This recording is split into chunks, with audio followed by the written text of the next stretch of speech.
दोस्तों, हमारे चैनल में आप लोगों का स्वागत है। आज हम लोग देखेंगे द्रव्य। द्रव्य क्या होता है? पदार्थ। पदार्थ के बारे में जानेंगे, आइए जानते हैं। द्रव्य क्या होता है? द्रव्य को हम लोग मैटर भी कहते हैं। मैटर यानी कि पदार्थ। द्रव्य को पदार्थ भी कहा जाता है। वे पदार्थ जिन्हें हम अपनी ज्ञानेंद्रियों के द्वारा अनुभव कर सकते हैं उन्हें द्रव्य कहते हैं। वे पदार्थ जिन्हें हम अपने ज्ञानेंद्रियों के द्वारा अनुभव कर सकते हैं उन्हें द्रव्य कहते हैं। जैसे हाथ, आँख, नाक, कान, ये सब क्या है? हम लोग की ज्ञानेंद्रियाँ हैं। लोहा, लकड़ी, हवा, ऑक्सीजन, पानी, तेल। लोहा में भी लोहा भी क्या करता है? इसमें भी भार होता है और द्रव्यमान घेरता, अरे स्थान घेरता है। और लकड़ी में भी होता है, स्थान घेरता है और इसको भी हम लोग अनुभव कर सकते हैं। हवा हवा हवा में भी द्रव्य होता है। हवा को आप भर सकते हैं एक पन्नी में। ऑक्सीजन ऑक्सीजन भी हवा ही में ही आता है, ये भी क्या द्रव्य है। पानी पानी क्या है? ये भी द्रव्य है। तेल ये भी द्रव्य है। अगर आपसे कोई कह देगा कि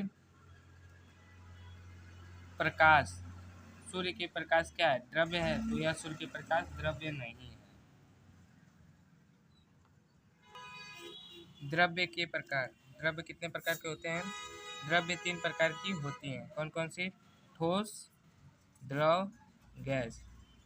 द्रव्य यानी कि पदार्थ कितने प्रकार के होते हैं? पदार्थ 3 प्रकार के होते हैं, ठोस, द्रव, गैस। आइए पहले हम लोग जानेंगे ठोस। ठोस क्या होता है? ठोस को सॉलिड कहते हैं। वे पदार्थ जिनका आयतन और द्रव्यमान निश्चित होता है। वे पदार्थ जिनका आयतन और द्रव्यमान निश्चित होता है उन्हें हम लोग ठोस कहते हैं। इसके अणु पास पास होते हैं। ठोस के अणु कैसे होते हैं? ठोस के अणु पास पास होते हैं। ठोस में आणविक बल बहुत प्रबल होता है। ठोस पदार्थ में आणविक बल यानी कि अणु जो होते हैं एकदम पास पास होते हैं। एकदम अणु पास पास होते हैं, एकदम ये ज़्यादा दूर नहीं होते। जैसे लोहा, लकड़ी, प्लास्टिक, ये सब क्या है? ठोस हैं, ठोस पदार्थ हैं। अब आइए दूसरा देखते हैं, द्रव। वे पदार्थ जिनका आयतन तो निश्चित होता है यानी कि द्रव। द्रव वे पदार्थ जिनका आयतन निश्चित होता है तथा आकार में परिवर्तन हो जाता है, द्रव कहलाते हैं। वे पदार्थ जिनका आयतन निश्चित होता है और आकार में परिवर्तन हो जाता है वो क्या कहलाते हैं? द्रव कहलाते हैं। इसके अणु ठोस की अपेक्षा में थोड़े दूर होते हैं।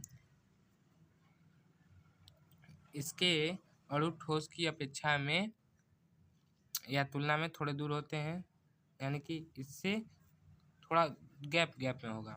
इसमें आणविक बल ठोस की तुलना में कम होता है। जैसे जेल, तेल, जूस, दूध। लिक्विड वाले सारे पदार्थ इसमें आ जाएंगे। लिक्विड वाले सारे पदार्थ इसमें आ जाएंगे। नोट, यहाँ नोट करके लिखा गया है क्या? द्रव को एक बर्तन से दूसरे बर्तन में डालने पर आकार में परिवर्तन होगा लेकिन आयतन में कोई परिवर्तन नहीं होगा। द्रव को एक बर्तन से दूसरे बर्तन में डालने पर आकार में परिवर्तन होगा लेकिन आयतन में कोई परिवर्तन नहीं होगा। द्रव को जिस बर्तन में रखते हैं वो उसी बर्तन की आकृति ग्रहण कर लेता है। सही बात है। जैसे पानी को हम लोग एक बर्तन से दूसरे बर्तन में रखते हैं तो वो उसका आकृति ग्रहण कर लेता है। अब आइए देखते हैं हम लोग गैस। वे पदार्थ जिनका आकार और आयतन दोनों ही अनिश्चित होते हैं, निश्चित नहीं होते हैं। सही लिखा गया है। वे पदार्थ जिनका आकार व आयतन दोनों निश्चित नहीं होते हैं गैस कहलाते हैं। इसमें अणु दूर दूर होते हैं। उन दोनों की अपेक्षा इसमें अणु बहुत दूर दूर होते हैं।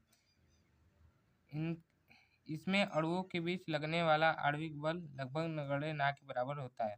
इसमें यानी कि आणविक बल नहीं लगता, इसमें ना के बराबर होता है, नगण्य नहीं लगता। जैसे हवा, ऑक्सीजन, नाइट्रोजन, ये सब में आणविक बल नहीं लगता, ना के बराबर लगता है पर ना के बराबर। आगे है ऊर्जा। कार्य करने की क्षमता को ऊर्जा कहते हैं। इसे प्रदर्शित करते हैं। नहीं तो हम लोग दूसरे शब्दों में भी कह सकते हैं, जो हम लोग कार्य करते हैं उसमें जितनी ऊर्जा जो मतलब क्षमता लगती है कार्य करने की क्षमता को ऊर्जा कहते हैं। जो हम लोग कार्य करते हैं उसमें जो हमारी क्षमता लगती है उसको क्या कहते हैं? ऊर्जा कहते हैं। किसी भी कार्य को करने में ऊर्जा खर्च होती है। किसी भी कार्य को करने में ऊर्जा खर्च होती है, इसका मात्रक जूल होता है। इसे प्रदर्शित किया जाता है, इसका मात्रक क्या होता है? जूल होता है। ऊर्जा का मात्रक क्या होता है? जूल होता है। ऊर्जा के विभिन्न प्रकार होते हैं। कौन कौन से? गतिज ऊर्जा, स्थितिज ऊर्जा, यांत्रिक ऊर्जा, रासायनिक ऊर्जा, विद्युत ऊर्जा, ऊष्मीय ऊर्जा। ये 6 ऊर्जा होते हैं। कौन कौन से? गतिज ऊर्जा, स्थितिज ऊर्जा, यांत्रिक ऊर्जा, रासायनिक ऊर्जा, विद्युत ऊर्जा, ऊष्मीय ऊर्जा। कार्य करने की क्षमता को क्या कहते हैं? कार्य करने की क्षमता को ऊर्जा कहते हैं। ऊर्जा कैसी राशि है? ऊर्जा अदिश राशि। इतना आप लोगों को याद रखना है।